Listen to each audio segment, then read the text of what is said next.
विश्व टीबी दिवस हम हर साल 24 तारीख मार्च के महीने में मनाते हैं। इसका मनाने का बेसिक उद्देश्य हमारा ये होता है कि हम टीबी को जांच रहे हैं, सालों साल से काम कर रहे हैं, इसके बावजूद भी टीबी का निराकरण नहीं हो पा रहा है। जबकि प्रधानमंत्री नरेंद्र सिंह मोदी जी का विचार है कि 2025 तक हमें टीबी का उन्मूलन कर देना, माना निराकरण कर देना, माना टीबी हमारे यहाँ होगी ही नहीं। क्योंकि पहले जब टीबी हुआ करती थी तो लोग डरते थे कि ये हमारी एक दाग है मेरे परिवार में और हमको अपने को किसी को बताना नहीं है। ये सोचते थे टीबी हवा से आई हुई है और हवा के कारण ये टीबी फैलती है। तो हवा से नहीं फैलती टीबी। टीबी फैलने का बेसिक कारण होता है टीबी का एक बैक्टीरिया जिसको बोलते हैं माइकोबैक्टीरियम ट्यूबरकुलर।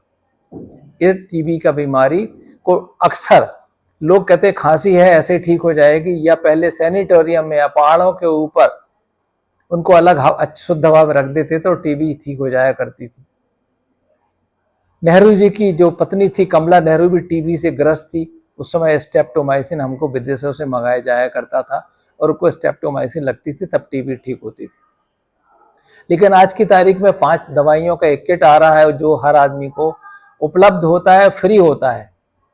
हर आदमी का मतलब मेरा ये है कि जिनको 15 दिन से ज़्यादा खांसी चल रही हो, वजन घट रहा हो, या उनके शरीर में इम्यूनिटी कम हुई हो, या डायबिटीज़ हो, हाइपरटेंशन हो, या और कोई बीमारियां हो, तो ऐसे बीमारियों को पहले जांच कराना चाहिए।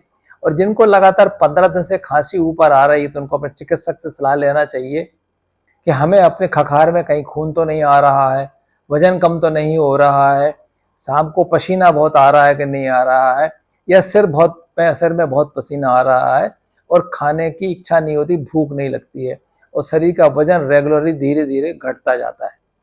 तो हमें वजन का नाप करना चाहिए और अगर ऐसी बीमारी लग रही है तो जांच कराना चाहिए। जांच कराने के लिए पहले हम खखार की जांच करते हैं। अगर खखार में नहीं मिलता तो एक स्किन का टेस्ट होता है जिसको मंटू टेस्ट बोलते हैं। वो नहीं होता हम एक्सरे चेस्ट कराते हैं, और अगर वो नहीं होता एक सीबी नाट का एक लेटेस्ट एग्जामिनेशन आया हुआ है वो भी हम करा सकते हैं, सीबी नाट से भी टेस्ट करा सकते हैं। कई बार एलिसा टेस्ट भी हो रहे हैं, हम टीबी कंफर्म कर लेते हैं। क्योंकि दवाइयां हमको जब खाना है तो लगातार हमको 6 महीने खाना है। डिफरेंट रेजिम भी बनाई गई है कि सुबह 2 महीने तक ये गोली खाना है, फिर 2 महीने के बाद बदल के 2 गोली खाना है। ये सारा एक चिकित्सक ही आपको बता पाएगा। बच्चों में भी ये बीमारी हो सकती खांसी की जिनके घर में खांसी की बीमारी है, या बूढ़े लोग लगातार खांसी खा रहे हैं और उन पर ये लक्षण टीबी के लग रहे हैं कि थूक में बलगम भी आ रहा है, खून भी आ रहा है और वजन भी घटता जा रहा है, तो हमें ये देखना पड़ता है कि उनके संपर्क में आए हुए बच्चे 1-2 बार में नहीं फैलती है। क्योंकि टीबी के जो कीटाणु हैं खांसी से थूक के सहारे बाहर निकलते हैं, हवा में आते हैं, और ये हवा में आने से ये बीमारी दूसरे के शरीर में घुस जाती है और धीरे धीरे जो ट्यूबरकुलर प्रोटीन होता है बच्चों में शरीर में जाता है और वो एक रिएक्शन करता है। शुरू में वो रिएक्शन पकड़ में नहीं आ पाता है, लेकिन अगर कई सालों कई महीनों तक अगर वो टीबी वाले मरीज के साथ अगर रहते हैं, घर परिवार में है, तो उनको टीबी होने की संभावना होती है और हम उसको मंटू टेस्ट या स्किन टेस्ट से पता लगा लेते हैं, या हम एक्सरे करा के देख लेते हैं। अगर मंटू टेस्ट 10 मिलीमीटर से ज़्यादा आ रहा है, या हमको बीसी का टीका नहीं लगा हुआ है, या हमारे एक्सरे में कोई खराबी आ रही है, तो हम उसको 6 महीने का या जो भी हमको दवाई चिकित्सक बताता है उसके हिसाब से खाना चाहिए। दवाइयों के लगातार खाना चाहिए। छोड़ने के बाद हमको कुछ दवाइयाँ रेजिस्टेंस हो जाती है, माने कुछ दवाइयाँ काम नहीं करती हैं। ये सब इसलिए है कि हमने जो दवाइयाँ दी बैक्टीरिया मारे, लेकिन बैक्टीरिया अधमरा होने के बाद आपको पुनर्जीवित हो सकता है और ये दवाई काम नहीं करेंगी। हमको फिर हायर ग्रुप की मेडिसिन में देना पड़ता है जो कि बहुत नुकसानदायक भी होती है, लेकिन देना जरूरी होता है। आजकल HIV के पेशेंट को टीबी ज़्यादा होती है, डायबिटीज़ के पेशेंट को भी टीबी ज़्यादा होती है, और ऐसे लोगों को टीबी अगर हो रही हो तो उनको हमें जांच कराना पड़े। HRT माने जिनको HIV की बीमारी उनकी जांच कराने के बाद देखना चाहिए, क्योंकि टीबी अगर स्प्रेड हुई तो हम बचा नहीं सकते हैं, क्योंकि एक बार हो गई तो फिर अगर इलाज नहीं कराया तो जीवन के साथ ही बीमारी जाती है।